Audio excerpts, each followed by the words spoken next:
ကိုအေရီယာအပြင်ဘက်ကနေအဝေးကကန်သွင်းတဲ့ကြည်စံချီတော့ပိုင်ရှင်9ယောက်နံပါတ်1 Szoboszlai ဟန်ဂေရီသားလေး Szoboszlai ဟာလီဗာပူးကိုရောက်ကြတဲ့ကသူ့ရဲ့ကြည်စံချီတော့ကိုတက်တည်ပြခဲ့ပါတယ်သူ့ရဲ့အလူတီကန်ဘောတွေနဲ့ကိုအေရီယာအပြင်ကနေလှလှပပကန်သွင်းတဲ့စွမ်းရည်ဟာကမ္ဘာအဆင့်မှာရှိနေတာဖြစ်ပါတယ်နံပါတ်2 Kevin De Bruyne သူကတော့အခုခေတ်ရဲ့အဝေးကန်ကိုပြီးရင်ပါဘယ်ချီရောညာချီပါအားပြင်းပြင်းနဲ့တီးတီးကြကြကန်နိုင်ပြီးဂိုးအေရီယာအပြင်ကနေကန်သွင်းလိုက်တဲ့ဘောလုံးတွေဟာဂိုးသမားတွေအတွက်ဖမ်းရခက်တဲ့လမ်းကြောင်းတွေနဲ့ဝင်သွားလိမ့်ရှိပါတယ်နံပါတ်3 Federico Valverde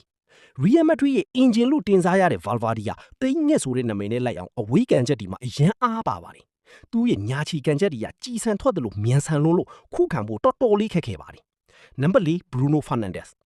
မန်ယူအသင်းရဲ့ကွင်းလယ်လူဘရူနိုဟာဂိုးအေရီယာအပြင်ကနေလိရင်လစ်တယ်လို့ကန်သွင်းတတ်သူပါသူ့ရဲ့ကန်ချက်တွေကဂိုးပေါက်တဲမှုနှုတ်အရန်မြင့်မာပြီးအရေးကြီးတဲ့အချိန်တွေမှာအဝေးကန်ကိုတွေနဲ့အသင်းကိုအမြင့်အနိုင်ရအောင်ကူညီပေးလိမ့်ရှိပါတယ်နံပါတ်5 Rodri မန်စီးတီးရဲ့ကြောရိုးဖြစ်သူ Rodri ဟာနောက်တန်းမှာကစားပြီးမဲ့အဝေးကန်ကိုတွေနဲ့နာမည်ကြီးပါတယ်2023ချန်ပီယံ